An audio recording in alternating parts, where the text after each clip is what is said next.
people need to understand that their instincts are normal and that there's nothing wrong with that fundamental and basic instinct to avoid unnecessary physical activity. It's just that we live in a world now where because of that we have to now override those instincts if we want to do better. We're going to have a great chat. Really loved your book, Exercised. And I want to start off talking about evolution a little bit. And you state in your book how us as humans actually evolved to be inactive. So let's talk about things from an evolutionary perspective and open up with that. Well, I mean, we didn't evolve to be just inactive, but we didn't evolve to be, active all the time. I mean, our ancestors had to be physically inactive in order to survive, right? In order to get food and to not be somebody else's food and do other important tasks, they evolved to be physically active, right? But because of that, and because energy was limited, right? The people struggled to get every calorie that they used, because energy used to be limited and people had to be physically active. We also evolved not to be physically active when it wasn't necessary or didn't have some kind of benefit, because those are just wasted calories. Um, a good way to think about it is think about time, right? Time is still a limited variable, right? The time that we spend, for example, in this conversation is time that we can't spend on anything else, right? It's gone. It's gone forever, right? It's a trade-off. Anytime you do something 1 second, you can't do something else with that second. And calories, today we don't think about calories as trade-offs because we have unlimited supplies of calories in many places like the United States. But until recently, calories were also just as limited as time. And so when there's a trade-off, right, and you're spending calories, say, on physical activity, and that physical activity doesn't have any benefit for your evolutionary benefit. In other words, for your reproductive success, those are wasted calories, right? And so we evolved not to do unnecessary physical activity. That's basically the argument. Yes, to caveat what I said before, as possible. We want to be as inactive as possible to save those calories. Again, this is back in time when calories were hard to come by. Right. Right. Exactly. So Dan, let's talk about you getting into physical activity. You talk about again in the book as a kid you weren't very athletic and you were picked last for teams, but you did get into running in your teens. So let's talk about the inspiration about, how that all came to be. Yeah. I mean, I hate to use the cliche, but it's true. I mean, anybody who knows me from when I was a kid will tell you that I was I really was one of those kids who was picked last for most things, and I remember once hiding in a closet to avoid going to PE class, and I was not a jock. I was kind of a nerd and kind of ashamed of my body, but my parents were actually pretty physically active, just not in a kind of a sort of standard sports way. But my mother, I think, was the biggest inspiration. So my mother was a professor at the University of Connecticut, and when I was a child, I think it was just 5 years old, they had just built a very fancy new gym, and women were not allowed to use the gym, even though federal funds were used for this gym. And my mother was very active in the women's movement, and she was so angry about this that she started running to liberate the gym. And when she started, she couldn't even run a quarter of a mile. And she became a runner as a result of that. She got hooked on running. By the way, she did liberate the gym. And my parents also loved to hike. And we also did a lot of cross country skiing and things like that. So I grew up to be kind of physically active, and my parents ran. My father started running because my mother ran. And so I kind of picked it up. I kind of picked up jogging, and I was sort of a hyperactive kid. Maybe I'm still a hyperactive adult, and I kind of figured out, especially in high school, that jogging kind of kept me kind of calm. And we lived at that point. We had moved to Providence, Rhode Island, and we lived near this wonderful boulevard where you could run up and down the boulevard. And I just kind of would run it every once in a while when I was feeling really antsy. And so I continued that in college, and so I was sort of a kind of a jogger. I wasn't very serious. I'd never participated in any races. I enjoyed playing tennis and squash and things like that, but I wasn't a serious athlete. And it really wasn't until I started working on the evolution of running that I got really serious about my running. So, do you think the fact that you got into studying running was spurred by your interest in doing that yourself as an activity, or because it sounds like that was there first? So, was it a Yeah, chicken or the egg kind of thing? not really. I mean, I think actually, I was just sort of like to run and I like to hike and, that sort of thing. But it was really when I started working on the evolution of running that I actually started to kick my running up a notch, right? So, because as I was writing, so Dennis Bramble and I published an article in 2004 in the journal Nature entitled "Born to Run," but we spent about 3 or 4 years writing that article. It was a very slow process, go back and forth and back and forth, partly because nobody had really made that argument before, with the exception of a guy named Dave Carrier who had written a paper in 1984. But beyond that, and Carrier was Bramble's student, but beyond that, nobody had really thought that running had any relevance to human evolution. So we spent a long time writing this paper, and we kept calling each other up, saying, "Are we crazy? And how come nobody else has made this argument?" But as I was working on the paper, um, it was like a feedback mechanism. I got more interested in running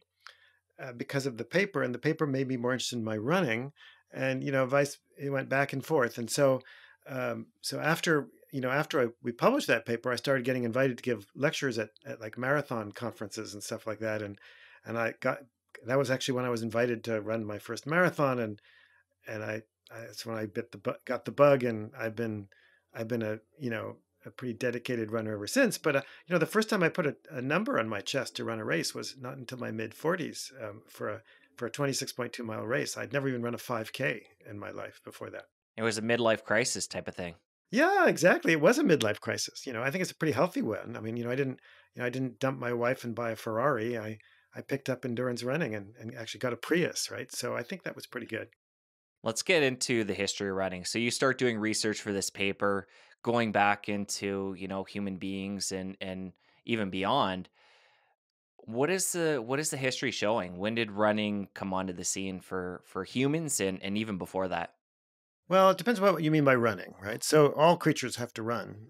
Well, maybe sloths don't run very much. They do swim actually.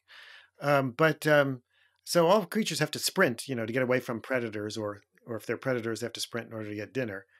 Um, but we think that the real kind of origin, I think the real origin of running uh, dates back to understand it. You have to really understand. You have to realize that we became bipeds around 7 million years ago. We got off being on all four legs like our chimpanzee cousins and became bipedal. And the second we became bipedal, we instantly became slow, right? Because if you have, it's like having, how many legs you have on to run with is like how many cylinders in your car, right? If you have 4 cylinders in your car, you're going to go twice as fast as a cylinder with a car with 2 cylinders, right?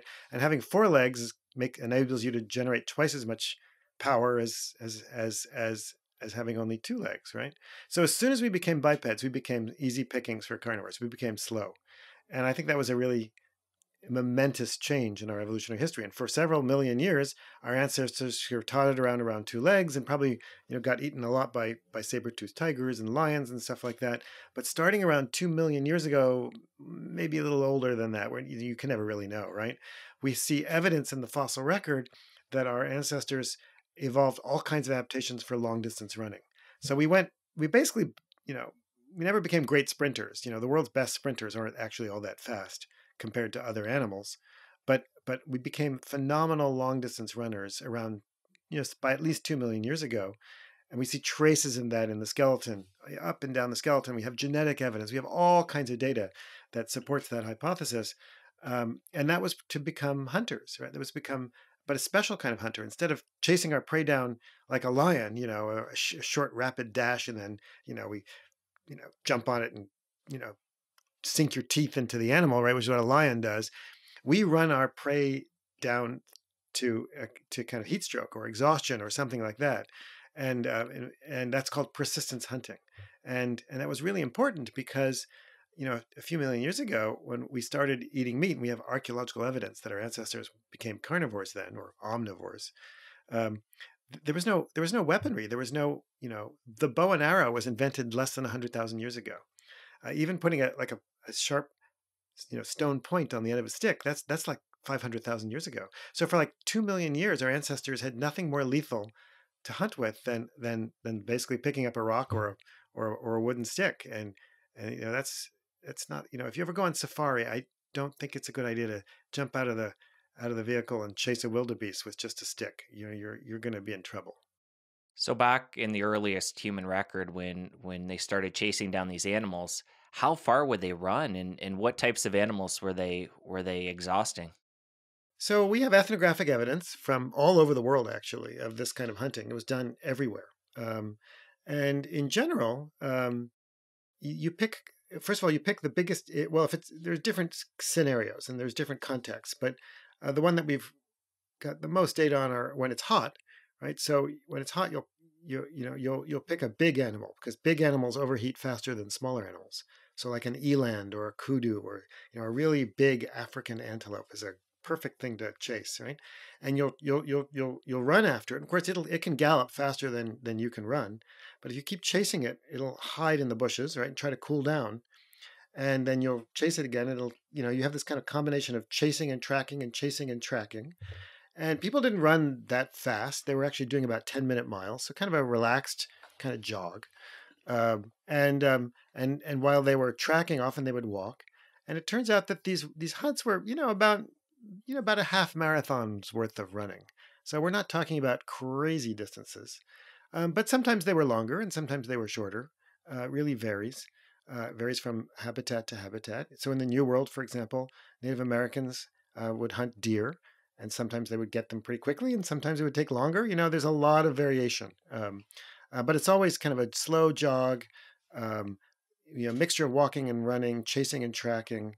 Um, it's not the kind of thing that we think about for running, like standing on one line and running as fast as you possibly can to another line that's 26.2 miles away. That's not what our ancestors were doing.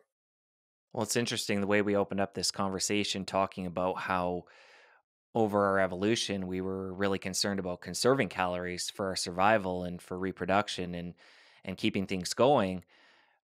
A half marathon, you kind of generalize that could be a distance we could look at for one of these hunts. That's a significant distance. So I'm curious, like, did they have to train and build up to be able to have that kind of endurance, or did it just come from doing these hunts on the regular? Well, first of all, let's dispel how many calories it is. So it costs a typical person about 100 calories to run a mile. So a half marathon is 1,300 calories, which is compared to how much uh, calories you get from a deer, it's like nothing, right? I mean, you can easily get 1,300 calories from lunch, right? So this is not. It's actually not. It's one of the reasons why exercise is not such a great way to lose a lot of weight fast. But so it's not a huge energetic cost actually to do this. But in terms of training, I mean, I think that's really where my book starts because this idea, like for this morning, for example, I went and did intervals because I'm training, right, for a marathon. But nobody in the past ever did that, right? Nobody trained. In fact, when you go to the kind of populations that I work with and you ask about training, people like look at you like, what are you talking about? They don't understand why anybody would go needlessly run like 7 miles, for no reason whatsoever, just to be good at running, because people would run regularly and they walk and they're physically active. And and again, they're not like, when they run, they're not like sprinting, they're not doing crazy distances at crazy speeds. So for the most part, the kind of running that people didn't involve, never involved the kind of training that we do today, with the exception of play, right? Play is a kind of training. And in every culture, kids play and adults also sometimes play.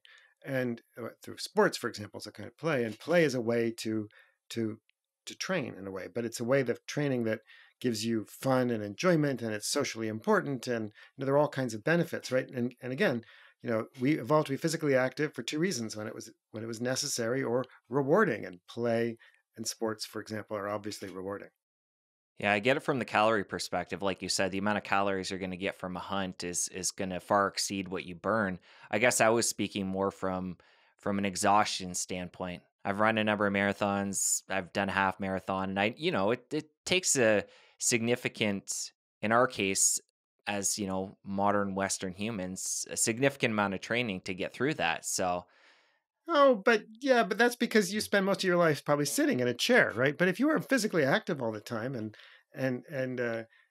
you know, it wouldn't be such a big deal. But it's not. And again, they're not running fast. They're like, you know, a 10-minute mile half marathon. If you're a reasonably fit person, that's not that big a deal. But remember, it's still not easy, right? But it's worth it because how else are you going to get dinner, right? So we think of the motivation difference between you're running a half marathon for just some silly medal, right? And you know, maybe you can get a pat on the back from your friends versus your family not being able to eat, right? Uh, you know, it's clearly worth it in the latter case. Yeah, no, for sure. And it's just interesting breaking that down and going a bit deeper into that where this crazy modern world we're in where like you said I am sitting most of the day and that's a very common instance for people of the west in our modern time and then we have to do this ridiculous thing where you talked about this morning setting aside time in the calendar to go and exercise outside of our day-to-day life because everything is so against our evolution.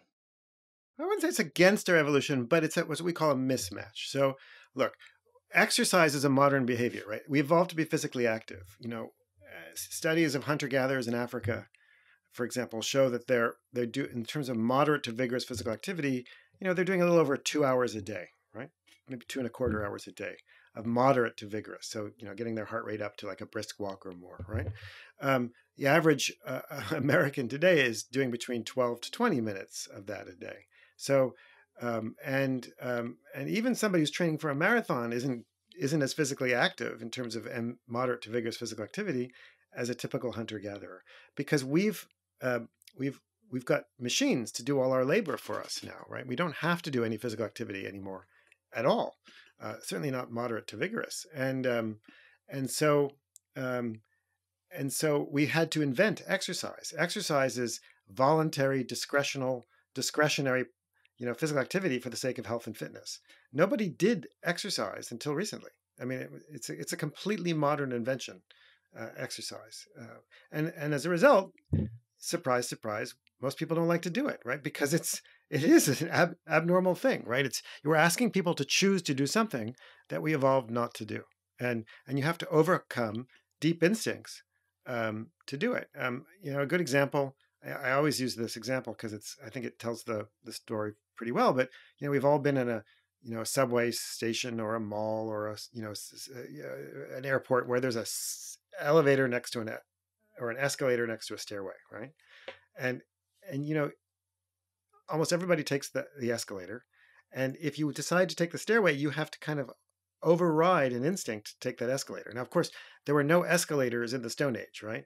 But it's still a deep and fundamental and basic human instinct to save energy. And you have to like, oh, no, I'm going to take the stairs, right? And kind of override that instinct, which of course most people don't do. And by the way, it doesn't matter where you are in the world. You're in Denmark or Sweden or America or Japan or wherever. People have done this study all over the world, and only about 5% of people will normally take a stairway instead of an escalator. Well, I think it's important while we're discussing this, there's a highlight here we can really hammer home. And that's the fact that, and you could probably vouch for this, when you went and did that exercise this morning, you'd probably rather wake up and, have a coffee with your wife and chat and read the newspaper. Like we are fighting against our will. Like it takes will to be able to get out that door and exercise. And the same goes for me too. When I'm going and doing a run, like maybe it's after I put my daughter to bed and I do it in the evening and it's like I'd rather just watch Netflix with my wife and you know just chill, Netflix and chill. But it takes that extra effort. And I think normalizing that for people can be a really big thing, realizing we're all in the same boat and nobody gets off easy or not very many people. It takes that push, that will to get out the door and move our bodies. Well, I mean, that's why the title of the book is Exercised. I mean, and we've made people exercised about exercise. We make people feel like they're somehow lazy, there's something wrong with them, they're somehow deficient if they don't like to exercise. And I think that, and you know, and that's just wrong. People need to understand that their instincts are normal and that there's nothing wrong with that fundamental and basic instinct to avoid unnecessary physical activity. It's just that we live in a world now where because of that we have to now override those instincts if we want to do better. It's just like the same thing is true with, you put a bowl of potato chips in front of me, it's going to take extraordinary willpower on my part, which I'll probably fail, to not eat those potato chips. I love potato chips, and of course they're terrible for you, right? But it's a deep and fundamental instinct to eat those, all those salty, fatty, glucose-rich, calories. I mean, wow. I mean, asking somebody not to not to eat potato chips in front of them is a test of their willpower. Asking somebody to go for a completely unnecessary run or jog or swim or whatever it is, right? It's also an act of willpower, and we need to be more compassionate and help people to do that rather than shame them and blame them and make them feel bad. And you talk about this in the book where for somebody who isn't exercising, they actually have the deck stacked against them versus somebody who's already in that routine and has, built up that endurance. Somebody who's, obese and sedentary at this point, there's a little bit of a hurdle and it can take a number of months to really condition the body and form that Sure. cadence with exercise. Sure. Well, look, first of all, for all of us, the first, starting to exercise, nobody enjoys the beginning of an exercise regime. The first, if I go for a run, for example, the first mile, I never enjoy the first mile ever. I mean, it's just no way. It's just, I eventually ease into it and I enjoy it. So even if you're fit and good at something, you still have to get yourself out the door and overcome that inhibition. That ambition is harder, of course, if you're unfit, but it's triply hard if you're overweight and unfit, because the reward mechanism for physical activity, one of the major reward mechanisms is dopamine.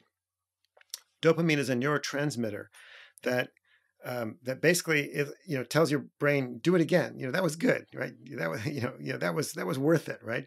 We get dopamine from having sex and from having good food, and exercise gives us a dopamine hit. Except if you're overweight or obese and unfit, those dopamine receptors are fewer and they don't function as well. And so you don't get the same reward if you're actually trying to get yourself uh, into shape. And so it's extra hard for people who are trying to overcome that, to get into the state where they really will get the kind of reward that a really fit sort of regular exerciser gets. They'll get it, but it takes some time, and it makes it especially difficult to start an exercise regime if you haven't been doing it. And how long would it take for somebody to build that reward system up? I don't know exactly, but the literature I've seen suggests several months, and I'm sure it varies from person to person, and it depends on a number of factors. So I wouldn't want to put a single number on it. But the thing is that if you're unfit, one of the things that we don't really kind of in this modern world of where we medicalized and commercialized exercise, right? We get the sense that you have to like run. I mean, we started off. You started off asking me about marathons and my running, right? But in a way, I think that sends out the wrong message to folks, because you get the sense that if you're not running marathons or half marathons or whatever, you're not really running, right? But that's not true at all. Um, you know, what we need to people need to understand is that if you're inactive, even an hour a week can have really major benefits, right? Even 10 minutes a day, basically, of moderate to vigorous physical activity. Climb the stairs in your building or something can reduce your relative risk of mortality by most estimates by about 30%. And if you get up to 150 minutes a week, which is just 21 minutes a day, right? You can actually lower your mortality risk by about a half, right? That's extraordinary, right? So you don't need to do crazy stuff. You don't need to be as active a hunter gatherer, or you don't need to run marathons or swim the English Channel or climb Mount Everest or bike across America or whatever kind of crazy extreme you want. Just anything will do. So you don't have to get yourself to this, crazy state to get a lot of the benefits. That said, if once you get yourself to 150 minutes a week, you will get further and additional benefits by doing more. But just set your targets realistically. Get up to something, because something is better than nothing, always. Yeah, especially in the beginning. And you mentioned 150 minutes a week. In that case, are we talking purely aerobic or including some weights into that? Oh, well, so these are just very, very vague recommendations from the World Health Organization and the American Heart Association and the American College of Sports Medicine. Every major organization on the planet has pretty much agreed that a good baseline for everybody to shoot for is 150 minutes of aerobic physical activity a week at a moderate intensity, or 75 minutes a week at a vigorous intensity.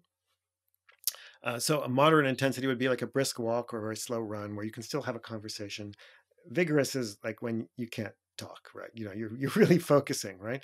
And then as we, especially as we get older, the recommendations are to try to do at least two kind of sessions a week of weightlifting, of getting some resistance exercise, so you have some strength, and that becomes increasingly important as you get older.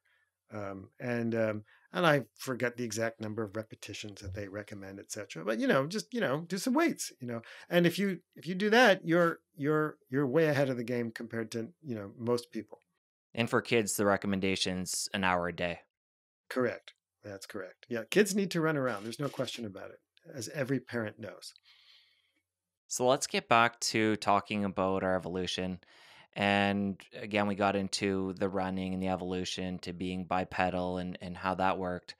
But how often did our ancestors spend sitting? Well, so one of the chapters in the book is about, is sitting the new smoking? And, one of the ways in which we make people exercised about exercise is we've demonized sitting, right? You and I are both sitting right now, right? And, um, and yet we've been told it's like smoking a cigarette, right? It's like, and I think, look, I, I think I understand the motivation behind trying to get people out and exercising, but telling somebody that sitting in a chair is as bad as smoking a cigarette is pretty off-putting. And obviously, my chair is not a toxin that I'm inhaling, right? It's not that dangerous. And it turns out that if you go to parts of the world where nobody even has chairs, right? So the places where I work, right, there are no chairs, right? People sit on the ground. People sit actually about 10 hours a day, which is actually not unlike what most Americans do, except when they're not sitting, right? They're also being very physically active. And furthermore, when they're sitting, they're also sitting more actively. So if you look at the actual data, there's nothing especially modern about sitting. People have been sitting for millions of years. My dog sits all day long. I just was in Vermont last week, and every time we drove by a field of cows, half the cows were sitting, right? All animals sit, right? There's nothing special about sitting, but if you look at the data, first of all, some Americans, of course, sit ridiculous amounts. Not the vast majority don't. Um, but if you're sitting, at work all day long, but you're also sitting to get to work, and you're sitting, to get home from work in your car, and then you sit all evening long, watching Netflix or whatever it is. Well, then obviously you're not exercising, right? You're not getting any physical activity, and that's a problem. And the evidence is that leisure time sitting is much more strongly associated with negative health outcomes than work time sitting. So people who sit for their job, if they're still getting out and walking about and going shopping and getting exercise, etc., they're not paying a big health price for that work time sitting. But the other thing is that there are more healthy and less healthy ways to sit. And what we're learning is that what we call active sitting is really important. So if you go to you can think about sitting as a bout, right? Right now, you and I are recording this podcast, and I don't know how long we're going to sit, like an hour or something like that. That means an hour of not getting up at all, right? So that's a bout of an hour. It turns out that people who get up every 10, 15 minutes uh, are much healthier than people who sit the same amount of time, but get up only every 40 minutes or every 60 minutes. So people should get up every 10, 15 minutes. Set yourself a timer, go to the bathroom, go make yourself a cup of tea, go scratch the dog or something. That kind of just moving every once in a while wakes up your muscles, turns on your metabolism, does all kinds of good things. Also, sitting in ways that not having a seat back or squatting or whatever uses some of the muscles, and that keeps your metabolism active. It's just like turning your car engine on. That has all kinds of huge benefits. So we can learn to sit more actively, and also just don't sit 24/7. Other than that, relax. I like your point there about getting up regularly if you're sitting in your chair and working throughout the day, because I think a lot of people who are taking the time to exercise and getting in that 150 minutes or beyond are oftentimes sitting throughout the day and then taking a dedicated 45 minutes or an hour to exercise. And then maybe they are going back home and watching Netflix. So overall, maybe they're sitting the majority of the day, except for that allocated block where they're going to the gym or going for a run. Yeah, it's true. There are probably some people who do that, but it turns out that if you look at the data, most people who exercise, there's this idea that you compensate for exercise by being less active for the rest of the day. That turns out not to be true. Most people who are physically active are also just generally active.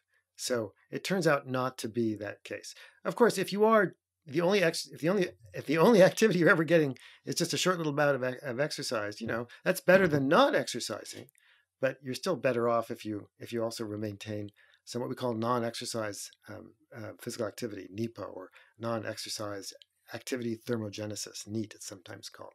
So yeah, just getting up and moving around and just fidgeting and all that kind of stuff. It's all good, all good.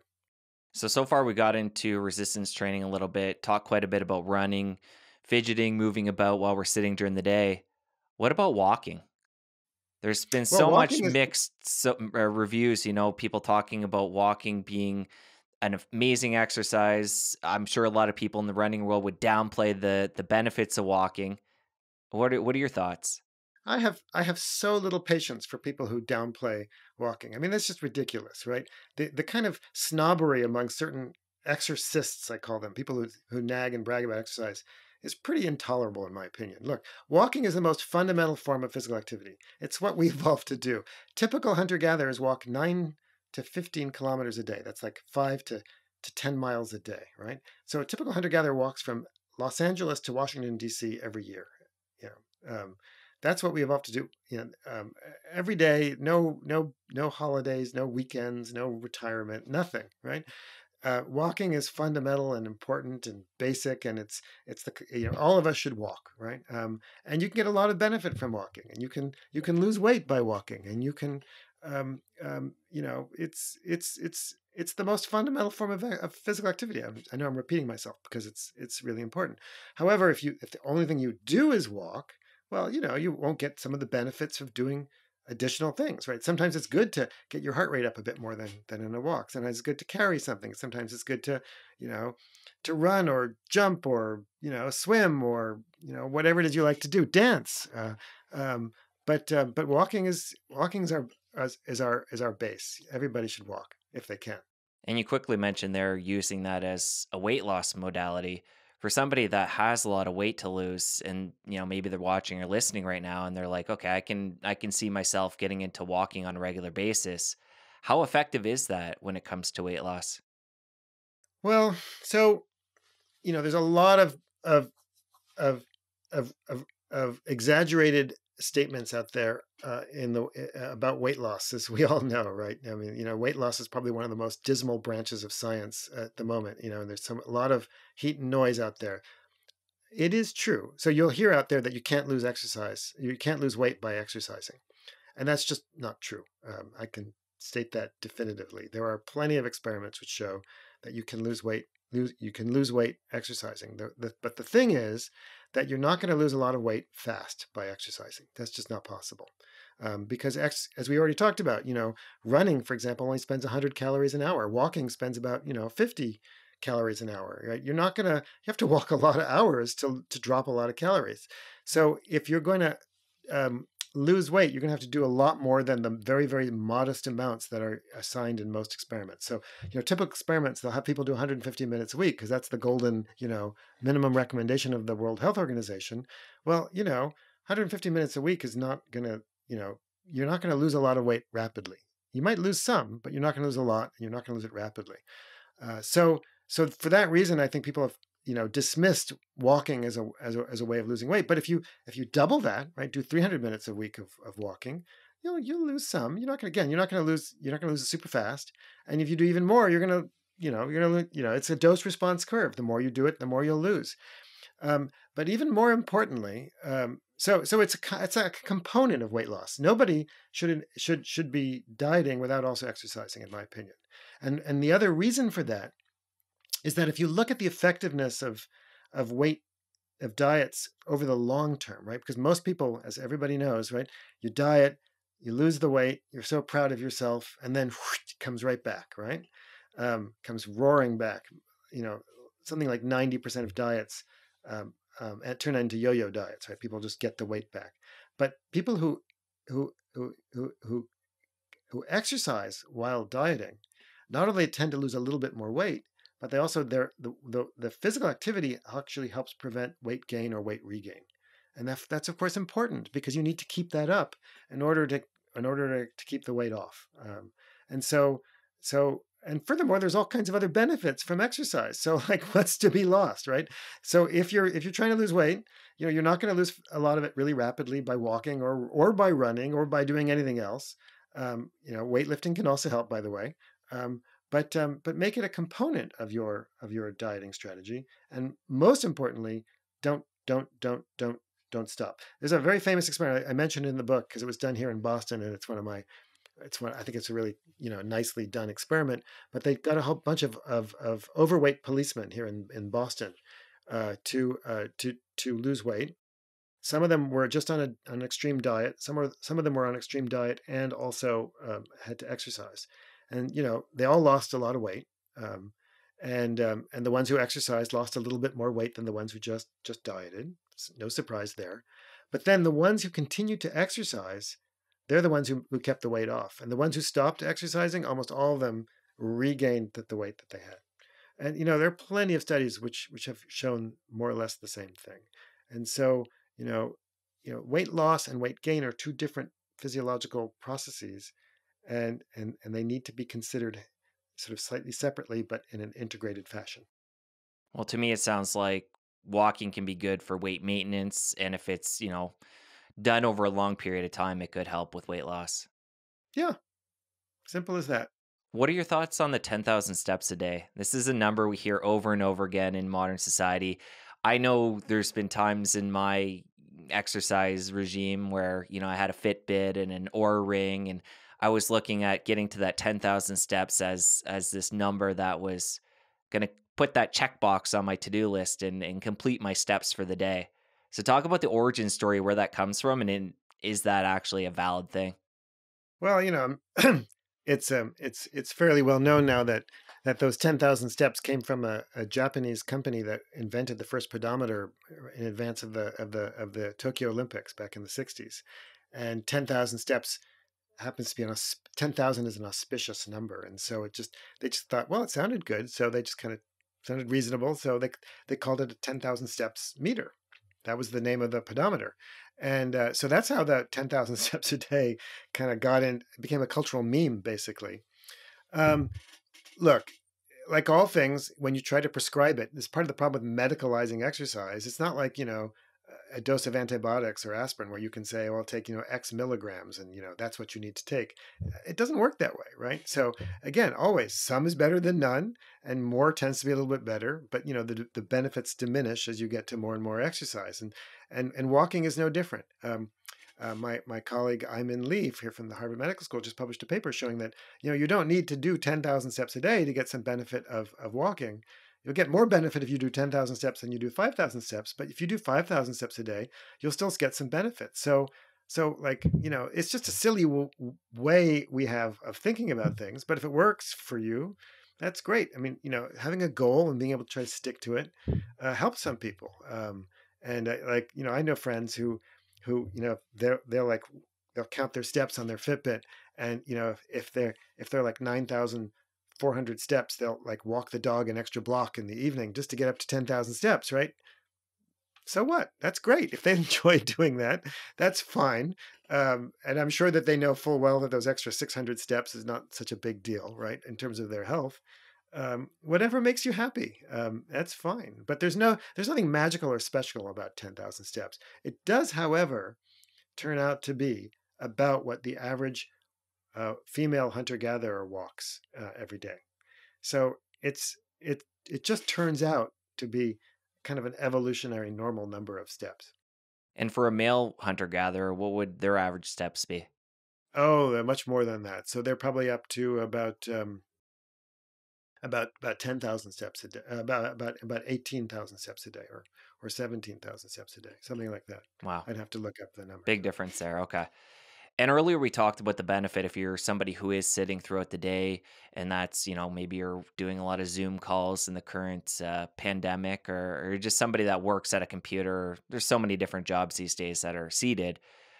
Are you a fan of the standing desk? These seem to have gained so much momentum in the last handful of years, kind of like the 10,000 step thing where it kind of just popped up out of nowhere and has a lot of momentum behind it. Are you a fan? Well, I have one. I have one at home. Actually, right now, this desk goes up and down. I have it down at the moment because I did a really hard run this morning. But I use it all the time, and I have one at work. So yeah, I mean, look, it's not exercise. A standing desk is not exercise. Let's not pretend it's exercise. But it probably has some benefits. That said, there's no good data to prove that.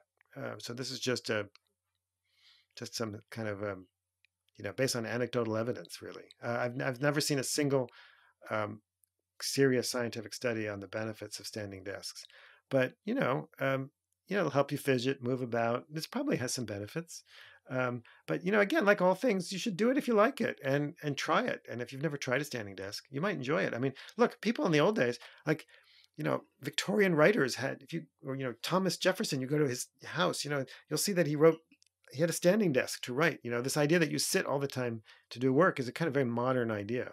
Um, so, so standing is a great way to get work done.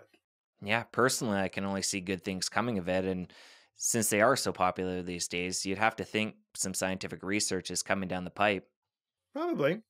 But again, it's not going to be a miracle cure, right? We're constantly selling. I can guarantee you that these desks are overhyped, right? And we're constantly overhyping everything as being optimal, and I'm sorry, your title of your podcast is ultimate and maximal and all that kind of stuff. That's how we sell stuff, right? But exercise doesn't work that way. There's nothing. It's not a magic bullet. It doesn't give you optimal anything. There's no such thing as maximal health. We do this. It's part of the commercialization and commodification of health, but it backfires in all kinds of ways, and the way in which we oversell everything, including standing desks, ultimately backfires, I think, because it makes people suspicious and cynical. Well, I think it's all part of the bigger picture. When it comes to ultimate health, it's not just exercising. That's why I've done hundreds of these interviews and feature guests of all different types because they're all pieces of the puzzle to reaching ultimate health. And I think Well, this let me pardon? push back on you. What do you mean by ultimate health? Ultimate Ultimate health, is I like the think, would extreme. be for each person definitely an individual thing, getting to their best form of health. So, like for you, it's going to be different than me. There's different genders, different genetics, but you, Dan, have a certain level of health that you can achieve. And How do you know that? I mean, yeah, that's like. if you're applying exercise and a diet and all these different facets, I would argue that each of us has an individual um possibility of reaching, and we're never going to reach it, but there's the goal of getting there, which helps us get there. So I disagree. So I would say that all of us, people who are healthy, right? If you can do the things that you want to do, you're healthy. The problem is that we live in a world where health is a bit like height. You have just a basic sort of you have a basic height, right? But if you insult the if you kind of you know if you have various kinds of mismatches, right? You eat poorly, or you don't exercise, or you're stressed, or whatever, that will lower your. But there's no kind of like ultimate. It's just like you have a certain health span, and you have a. It's just like it's something normal, right? And it's like breathing. Like you don't have ultimate breathing, right? We just breathe, right? But And you're looking at it black and white. If I was to come to your house and follow you around for a day and I started looking at the quality of the water you drank, how much you're drinking, whatever's in that mug you just lifted up, I could probably elevate your health beyond where you're at now in a big way by making, say, 10 modifications. I would argue that. I don't believe that in the slightest. But anyway, we can. Okay, we agree to disagree on this. I mean, you're thinking I black and think white. that's You're the way in thinking which. black and white. But there's No, I'm not. there's No, I'm not thinking black. I'm thinking in terms of a continuum. I mean, I think that you know, we're thinking of like health as this sort of optimum where there's an optimal curve and then you kind of go back down the other side. And, that's not how things really work in biology, right? And there's just a lot of variation, but the idea that there's some kind of peak and that there's you a peak can, that we don't get to, but we can strive there and we can continue to learn and yeah, apply new things. I disagree. You think And you think your health is as good as it can be. no, I didn't say that, but I think that you can't, how do you even quantify what your health is going It's to be? subjective. There's What would be the no parameter? You can't. You're asking to quantify something that can't even be no, quantified. but it's a How would goal you that we're setting out there health? to try and get I healthier mean, and healthier over time. how would you define health even? By, not just being free of disease, but being thriving, having energy. We'd have to it's subjective too. We'd have to pick that apart, but When it's subjective, then how you can't? If it's objective, then you can't measure it, right? all I So know is that we could all my improve where we're at. my point is that we promise people things. We promise them extreme levels of everything, right? Extreme happiness, extreme health, extreme whatever. But that's not how it works, right? I'm a 90-year-old person, right? I'm just not going to be the same health as I am today. But doesn't mean I'm not a healthy 90-year-old, right? No, that's how I started It's off this it's conversation. I it's said it's all it's different depending on the person. right. Anyways, Well, I let's think come we got. back to your workout this morning. Let's talk about interval training. This is an area we should get into, which high intensity interval training is part of your workout regime and something you're fitting obviously into your practice. So talk about the benefits of that. And is this something you've been doing for years or is it something you've adopted more recently? Well, I mean, look, humans evolved to be jacks of all trades, and if you want to improve performance, there's no, there's just a lot of evidence that just doing the same thing every day over and over and over again is it doesn't take a you don't need to be a PhD or a doctor to know that or a coach to know that's not going to that's not going to lead to sort of the best outcome. So if you want to improve your endurance or your speed and your speed, you can do or and here. It helps to mix it up, and all runners who are trying to do endurance, uh, mix it up, right? So occasionally you do long slow runs, and occasionally you do like for example interval training, which is what I did this morning, or sometimes you might do a tempo run, and that's true of every sport. Even people are training horses to run long distances. The horses, they train them in exactly the same way. Sometimes they get intensity, and sometimes they get endurance, and you're training different aspects of your physiology, and they all kind of work together to give you to benefit your performance. So one of the ways to improve your endurance is actually to improve your intensity, and that's just that I mean, every runner knows that. It's been part of every major training regime for God knows how many years. You mentioned horses there and you share a really fun story in the book of racing against horses. So I'd love for you Yeah. to tell that story and what came of that. Well, so in that paper that we mentioned earlier, the Born to Run paper, we talked about how humans can outrun animals, to chase them, to hunt them. And of course, I've been invited on some of these persistence hunts, and I don't want to run a kudu to death. It's not my kind of thing. But I decided to put my money where my mouth is once and try one of these man against horse races. So there's one in Prescott, Arizona, that's been going on for a long time, many decades now, and it was started, as you can imagine, in a saloon with a bet between a runner and I think the town sheriff. And they've been having this race every year. And so a few years ago, I ran it, and it's over a mountain in Prescott, Arizona. It's a 25-mile race, and it was fun. It was great. I mean, I wasn't altitude adapted because I came from sea level. I just flew over there and ran this race, so I wasn't in perfect shape. But there were, I think, uh, I can't remember. There was like 50 something horses and 40 something runners, and I and I actually beat all but 13 of the horses. That was kind of cool. But for the first, at the beginning of the race, the runners and the horses started slightly separately so they wouldn't trample us. But at the beginning of the race, all the horses just disappear, right? They go by you, these giant, huge animals with huge legs. And it was very depressing, because you run for miles and miles and miles without seeing any horses. And I'd bet my daughter that I could like beat just one horse. And it gets hotter and hotter because you start early in the morning, and it's Arizona, and it's the desert, and you're running over this mountain. It's getting hotter and hotter and steeper, and you're running up over this mountain.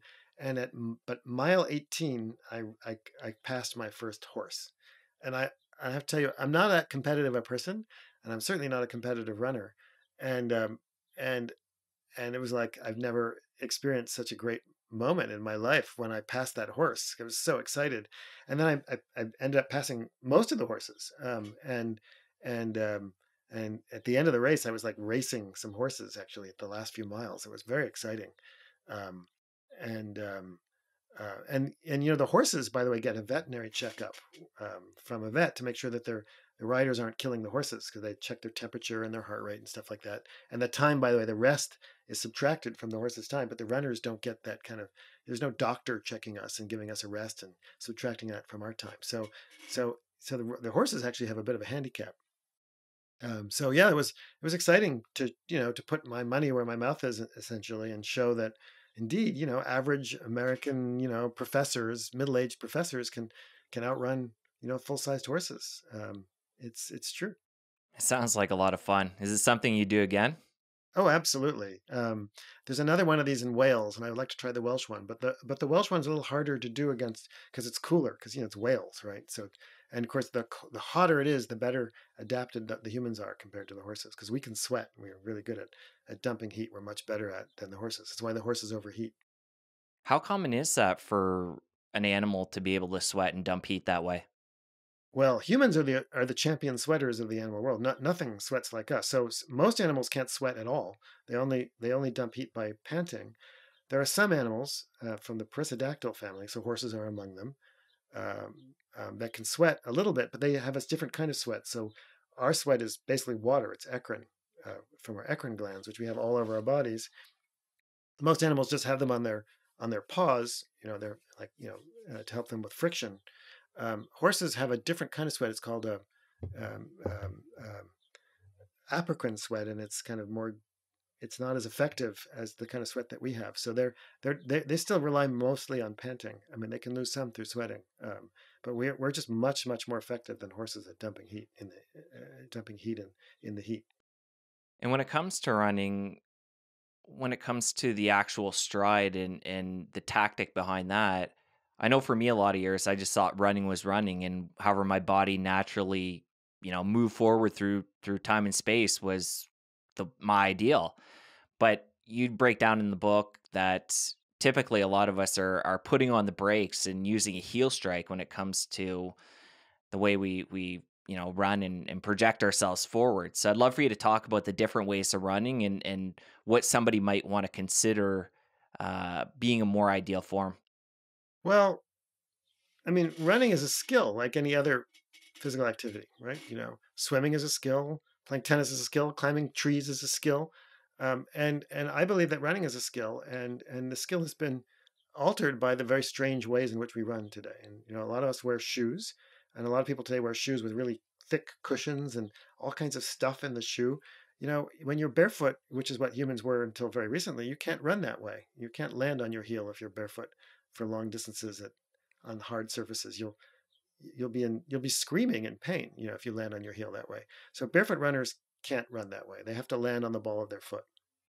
That's called a forefoot stride. And when you do that, you realize that it's an impact-free way of running because you don't have that collision between your body and the ground that generates this shock wave that travels up your body. And so it's a much more light, gentle way of running.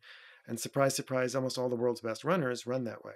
But a lot of people who wear modern shoes and they don't really know how to run, and they're not really taught how to run, and they don't have good role models to follow when they run, don't learn to run very well, and they run with this kind of awkward and very strange gait. So people tend to overstride, so they land with their foot well out in front of them, they land with a either exaggerated heel strike, or so that they're really crashing into the ground. You can hear them, like they sound like elephants, right? They and that puts a lot of forces around their knees. Um, but the advantage is you don't have to have a very strong calf muscles, and so that's one of the reasons why people do that. Um, but it doesn't benefit your running. It enables you to run that way, and for many people it's fine, and they don't run that much, and if they're not getting injured, that's fine. But if you're having injuries, and you're kind of stuck at some level, and you want to kind of kick it up a bit, or you want to try to improve your running, there are better ways to run. So the book describes it, and of course written tons of papers from my lab and other labs about it. It's a controversial topic, of course, um, in Kenya and other parts of the world where I've studied, non-Western runners, people imitate good runners. They'll actually, you run behind somebody who's good, and you try to imitate exactly what she or he is doing. We don't do that if you watch a group of Kenyan runners, they look like a flock of birds. They're all doing exactly the same thing. They're all running with the same stride frequency, and they're using their arms the same way, and they're all landing the same way. You watch, I want to watch the Harvard track team run, and you see, 15 people all running totally differently from each other. And Dan, for you, where along your journey did you adopt the forefoot strike? Oh, when I started studying barefoot running. So it was soon after I started studying the evolution of running, and we published that paper. Because I'm an evolutionary biologist, I'm interested in the evolution of running. I got interested in how people used to run before shoes, and so we started studying people who ran without shoes. And it's not rocket science to figure out that they don't land on their heels. Pretty much everybody already knew that. But what we did do is we did a lot of experiments to try to figure out what's the biomechanics and how that works, and why if you land on the ball of your foot, you don't have what's called an impact peak when you land and hit the ground. And we could get into the physics now. It's kind of fun, but it's really it's about impulse momentum balance. It's about some basic physical principles, but it's not too complicated. But it's very revealing. We'll get a little deeper into the physics. I'm intrigued now. Okay, well, so remember conservation of momentum from high school physics, right? So momentum is mass times velocity. So when your body hits the ground hits back on your body with the equal amount of force, right? And momentum has to be conserved. So the so your body hitting the ground, there's a certain amount of velocity, and that's just determined by the fact that you're falling, right? Running is jumping from one leg to another, so you can't change the velocity very much. That's the vertical fall. But the mass you can change a lot. The mass is when you hit the ground, it's not your whole body that collides with the ground. It's only part of your body that stops at that moment, right? It turns out to be it depends on and how you run depends on how much that mass is. So if I froze you in liquid nitrogen in the midair, right, and you hit the ground, it'd be all of your mass would come times that your velocity of your body would hit the ground at that moment, and you'd shatter, right? Because it'd be a huge amount of momentum, right? But when you land with a heel strike, it turns out that the mass involved in the collision is basically from your knee down, which is about 6% of your body, and that just all of that mass of your body just stops at that one instant in time, right? And that creates a force that hits back up on you, and that shock wave travels right up your body. We can measure it. But if you land with a forefoot strike, the only part of your body that's stopping at that moment is your foot, which is about 1% of your body. So it's 6 times less mass involved in that collision because your ankle's still coming down, right? So and so you're basically, your leg is more compliant, it's less stiff. So for example, if you were to get up right now and jump up and down, right? How would you land? Where would you land, on your heel or the ball of your foot? Ball of the foot. Of course, you would never land on the heel. If you land on your heel, you'd hurt yourself, right? Running is jumping from one foot to another. The only time we ever land on our heel is when we're wearing a cushioned shoe, or we're like jumping in a pit and landing in a bunch of sand, like a long jump, right? And the same thing is true of barefoot running. You want to land so that your ankle comes down and your knee is still flexing, and you're still got this kind of very compliant limb, and that eliminates that sudden exchange of momentum. It makes your leg a lot less stiff, so you have a slower rate of loading, and it's comfortable. So you can run comfortably for miles and miles and miles without needing a shoe if you run that way. But here's the but. There's always a but, right? Everything's a trade-off. That it takes a lot more strength. You have to have really strong calf muscles. You have to have really good, strong Achilles. You have to have strong feet. And so the problem is that a lot of people, when they read sort of popularizations of this, the book Born to Run being a prime example, they thought, oh, just I'll just throw in my shoes and all will be perfect, right? And of course, if you don't know how to do this and your body isn't adapted to doing it, of course you're going to hurt yourself. And that's what happened, right? A lot of people just kind of overdid it. They got too enthusiastic. They didn't gradually transition. They didn't learn how to run properly. And the end result was, they weren't any better off. They weren't necessarily worse off, but they weren't necessarily better off than before. So it's a skill, as I said before, and you have to adapt, and it takes time to learn to do it properly. But there's some benefits.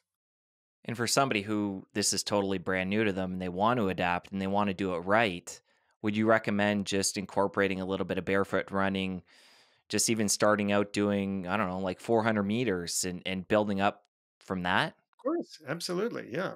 And furthermore, what I would tell people to do it is, people's instincts are, do it like on the beach or a lawn. Quite the reverse. The best place to do it is on a paved road.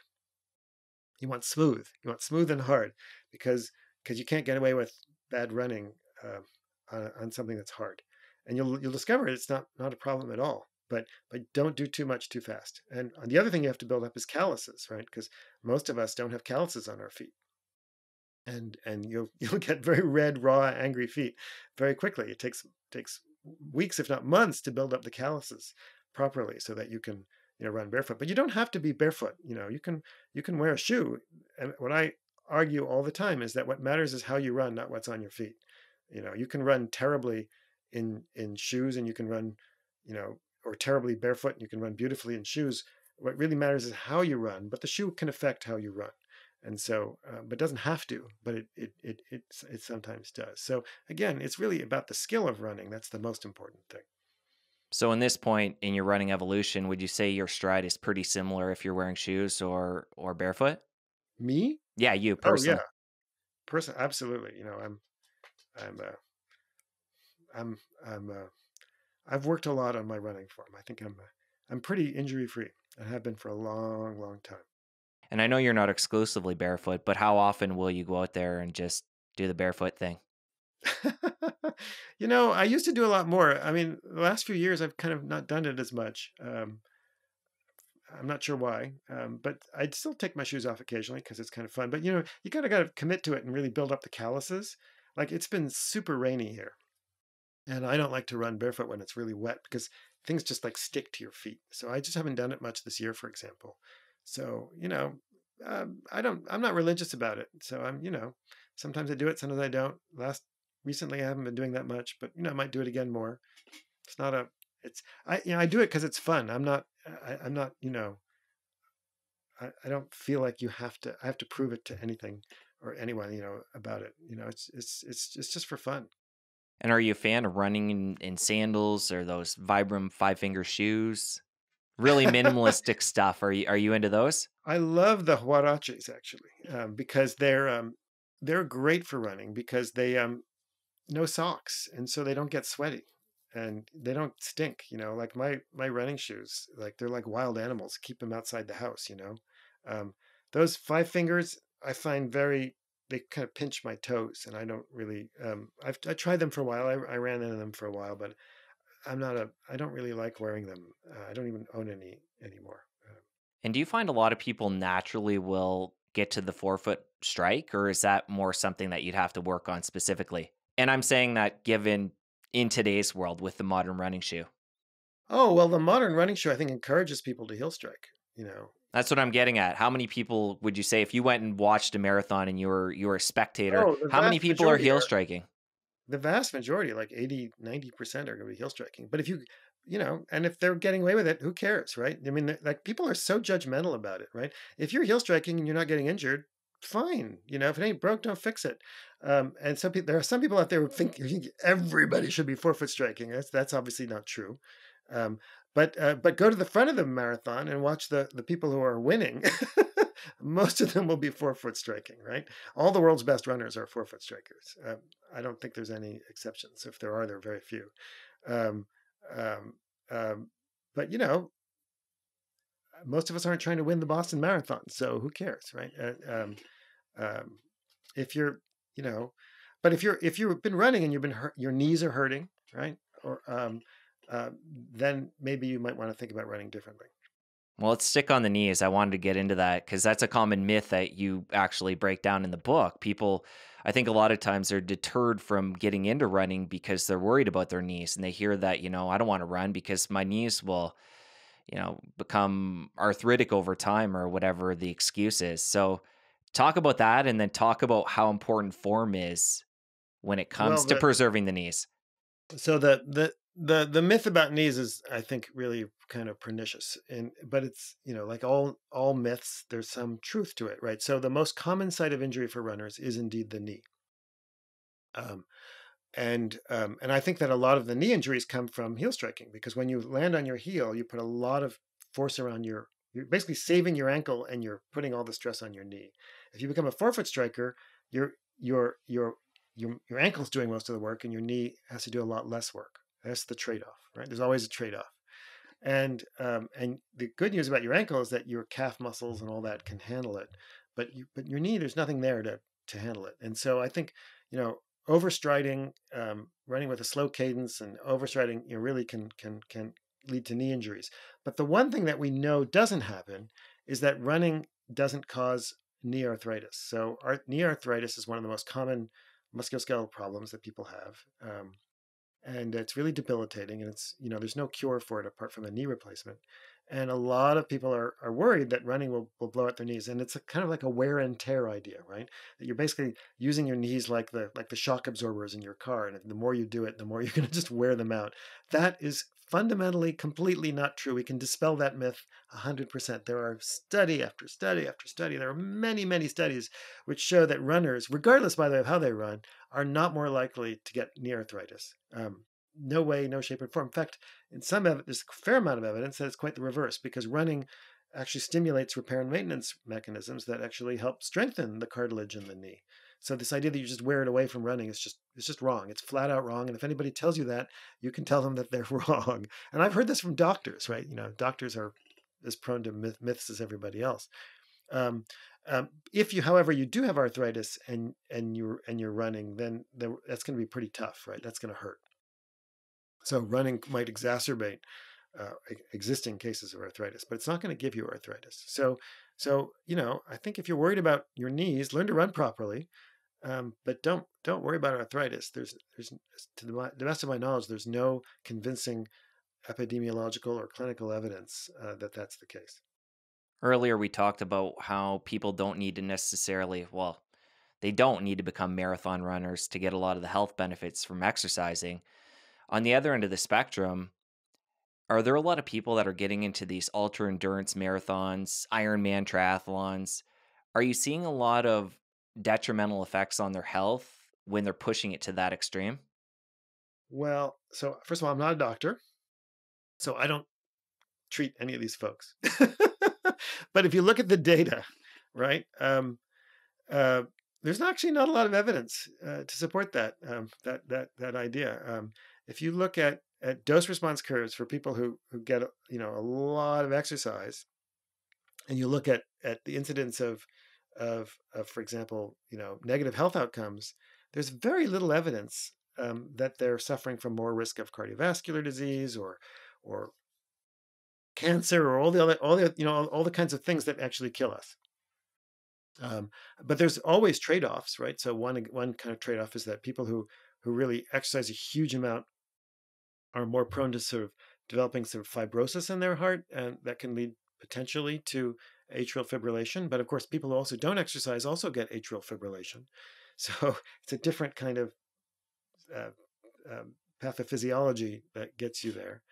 Um, Fortunately, it's reasonably treatable. But no, there's not a lot of good data that you can overexercise, although it's something that people talk about. The one big uh, the area that people talk about the most, of course, is for the immune system. So one of the big concerns is that you do what's called the open window. So you exercise too much, you remove energy from your immune system, and your immune system makes you more vulnerable. And there was a famous study many years ago where they looked at people after, I think it was the Los Angeles Marathon, and supposedly the runners were much more likely to get kind of respiratory tract infections after the Los Angeles Marathon. But these were self-diagnosed people, and when they redid the study but had doctors diagnose whether people had respiratory tract infections, there was no higher incidence among the runners than in the non-runners. So this is still a kind of a big debate. The evidence for the open window is still kind of circumstantial. There's not a lot of good evidence for it.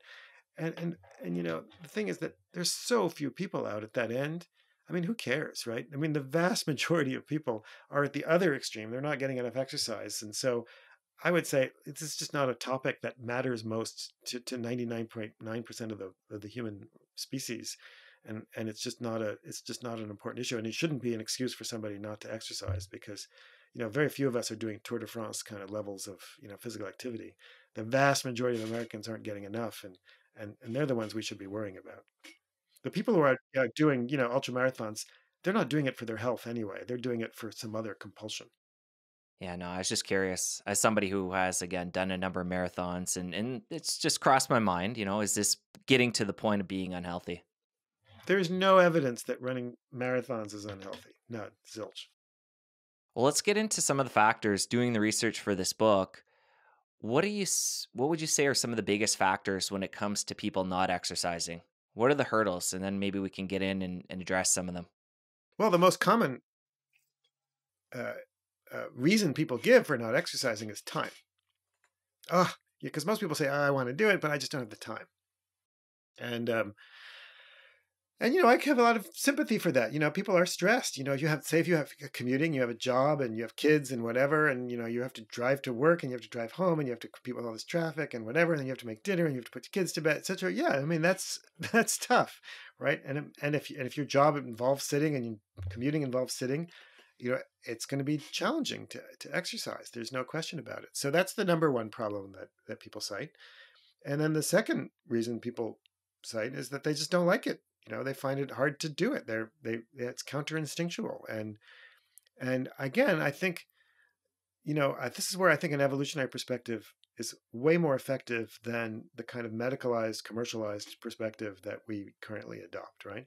So we prescribe it as medicine, right? But it's not like a pill that you can take easily. Just it takes a few seconds to down a pill. It's hard, right? You have to set aside time and whatever, and you have to overcome the inertia of not doing it, and you have to overcome the discomfort of doing it, and the benefits aren't immediate, right? Often it takes months, years, maybe decades to really realize the benefits of being physically active.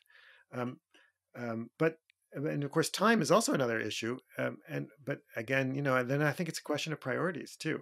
I mean, I think even the busiest people could probably find 10 minutes a day to be physically active.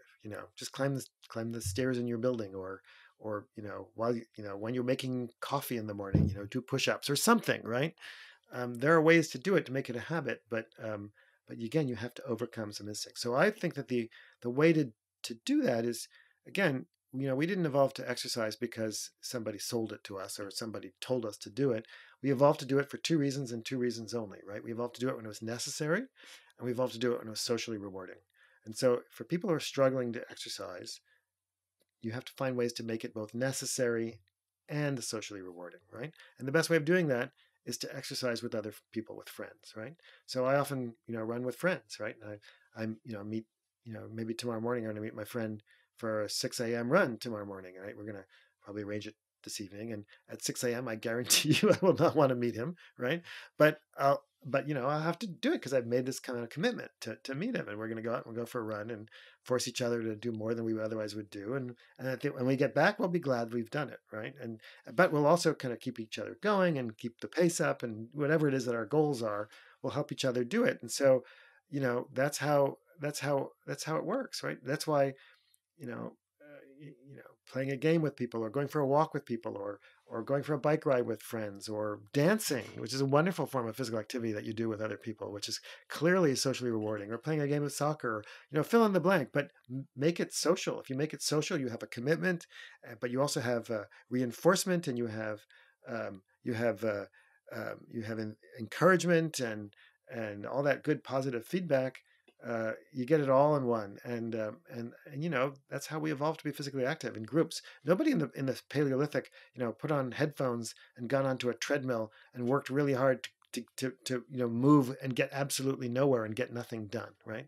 That's a really bizarre and strange way of doing it. If you like treadmills, fine, but the vast majority of us hate treadmills. We tolerate them, or exercise machines or whatever. We tolerate them, or we watch something, or we listen to a podcast or whatever to make it tolerable, but it's not intrinsically fun in and of itself. But going for dancing with a loved one, that's always fun.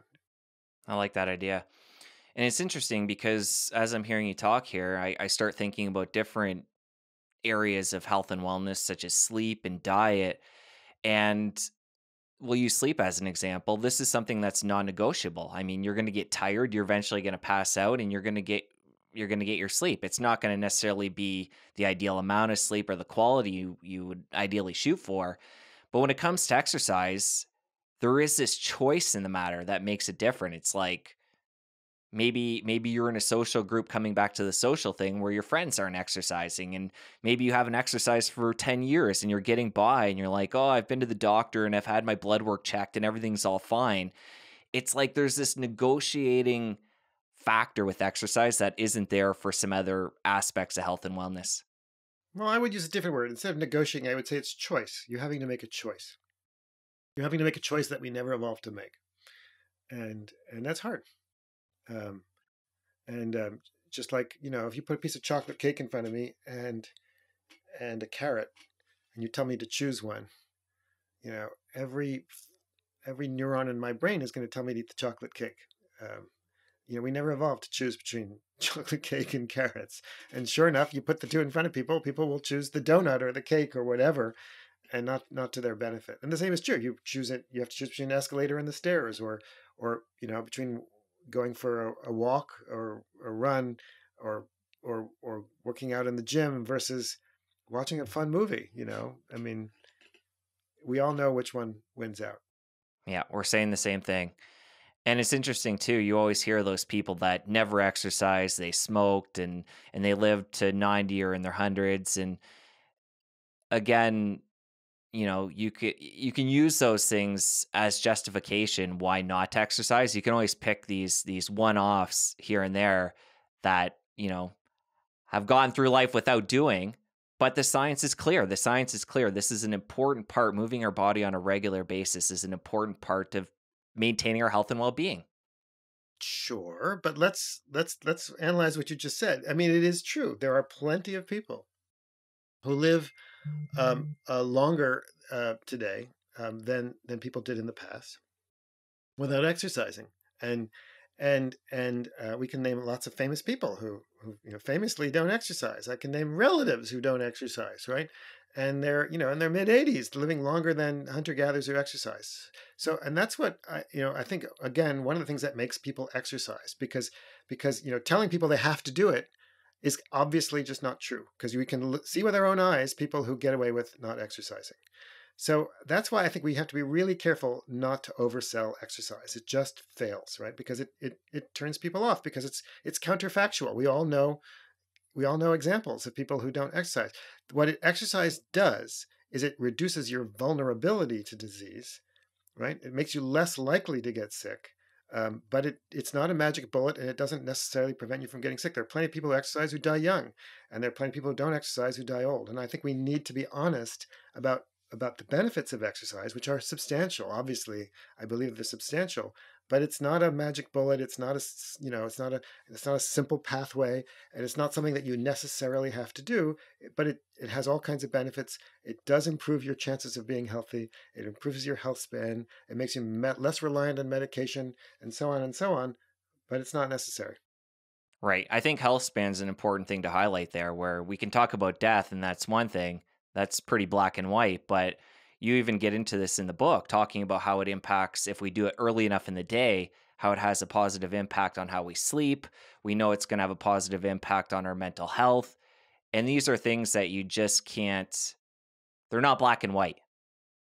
So we have to No, factor then that in as well. We can say, "Oh, well, I don't need to exercise. I'm healthy." But are you really getting as good of a sleep as you can have? Is your mental health really as your well-being really as good as it can be? And these are things that are on a continuum, and that's why I think, you can't just use people can't use that as an excuse and just say like, these people live just as long. There's quality of life, and you mentioned that. We have to factor that in as well. right, but people make decisions, right? And I again, one of the reasons, again, the reason I titled the book "Exercised" is that the way in which we treat exercise is, I think, often uncompassionate, judgmental.